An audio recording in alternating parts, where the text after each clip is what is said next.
The Medium is a psychological thriller that takes the idea of psychogeographies, that is, places that absorb collective memories, and follows Marianne's journey through the ruins of the Neva Resort, a former communist holiday park that holds hidden secrets about her past. I wanted to play The Medium as I really enjoy psychological thrillers. For me, it's the genre that straddles crime and horror so well. Those moments when we're not sure whether it's otherworldly or there's just a rational explanation for it. And I think psychological thrillers toe this line really well. Unfortunately for me, the game doesn't reach its ambitious goals, but it does some really interesting things with narrative design here that I think are worth looking at. The setup here intrigued me. As a medium, Marianne can bridge this gap between the real and spiritual worlds, solving problems in both. But about halfway through the medium, I was wondering what I was actually playing here. It didn't really feel like a game to me. It felt like I'd been navigating an interactive escape room because the puzzles felt far more like escape room problems than they did video game problems. I began to see it more as a narrative experience than a video game, and I felt like this helped shift my perspective on what the game was trying to achieve here. Now, I will give a trigger warning on this review because the game gives a trigger warning itself, and rightly so.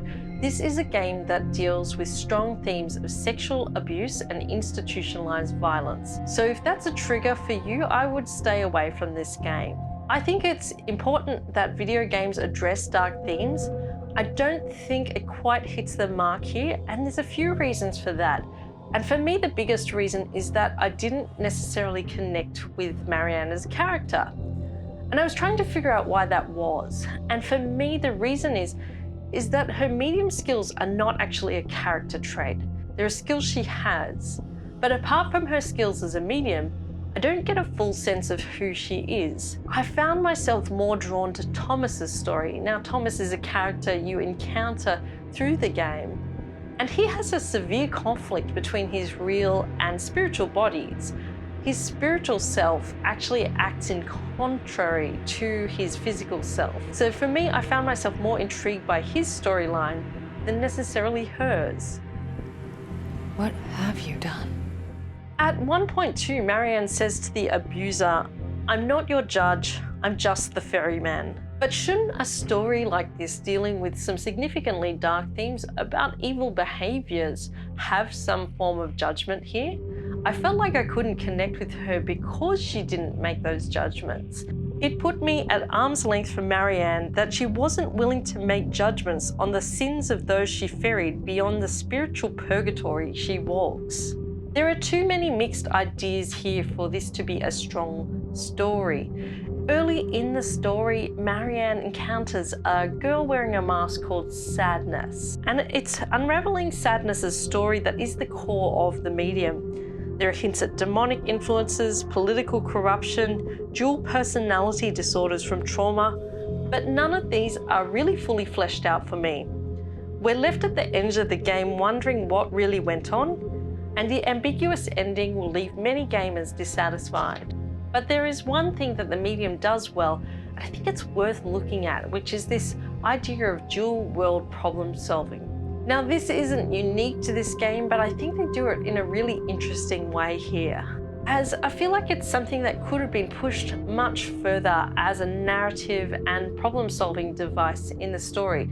And the highlights for me in the game are solving some of these dual world problems. One of the best problems in the game is where you use a grandfather clock to navigate the history of memories in a particular space and go back in time and uncover the stories in that supernatural world and open up new doors and gateways. For me, this is the strongest puzzle and most intriguing part of the game. Likewise, there's a really great bit where you develop photos, and I would have liked to see just more of these kinds of little moments of puzzle-solving interactivity that were quite unique. The game also has its sinister moments. One of the strongest aspects of the medium is the sound design and music, which really enhances this creepy aspect. And the game recommends that you do play it with headphones on, and I would agree with them. I really got a lot out of the sound when I had my headphones on and was listening to all the little sound bites. There you are. At least the part of you I'm after. Through the game, you uncover memories that are lodged in objects.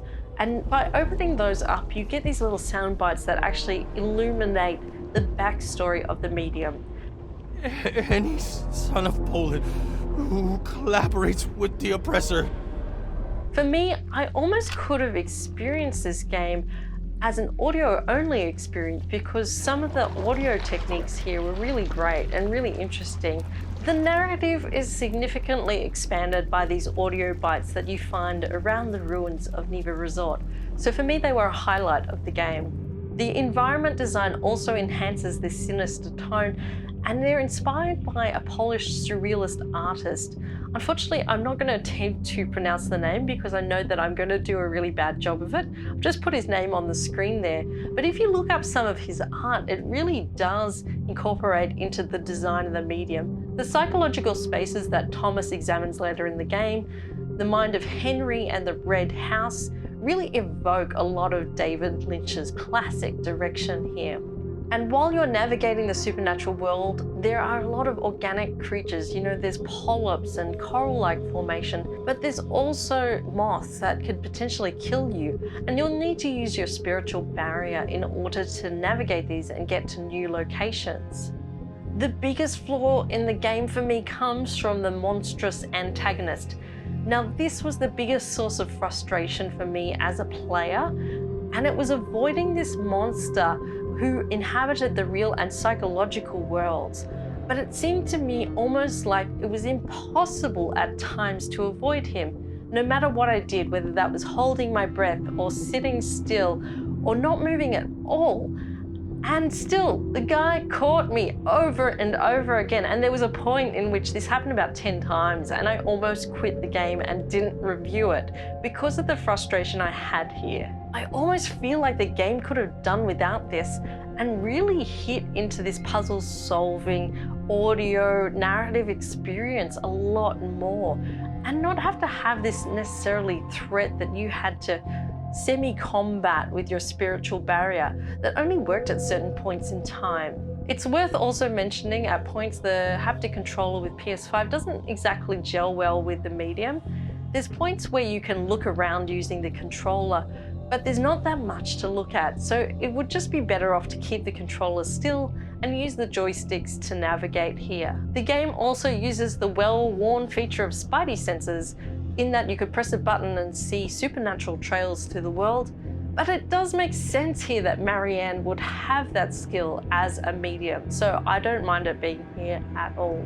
Another issue with the game is that it's still providing instructions on how to do things quite late in the game, and I think we could have let the player discover that for themselves and remember those controls rather than having to tell them all the time what to do. Despite a few moments of really interesting narrative design and puzzle solving, the medium just doesn't hit the ambitious targets it's set for itself here. Unfortunately, the player is left with a lot of uncertainty, both to the story and the character and the gameplay itself. I think the medium is worth playing if you're interested in narrative design and puzzle design and how they can be told through multiple experiences at the same time. But if you're looking for a game that examines trauma through a horror lens, I think you're much better off playing something like Until Dawn or Control, which I think do this far more successfully. I'm Kat Clay. They are my thoughts on the medium on PlayStation 5. If you've enjoyed this review, if you like video games, writing, nerd stuff, please hit subscribe. It really helps support my channel. Likewise, if you just want to talk about the game, I'm always active in the comments below. I'd love to hear what you thought.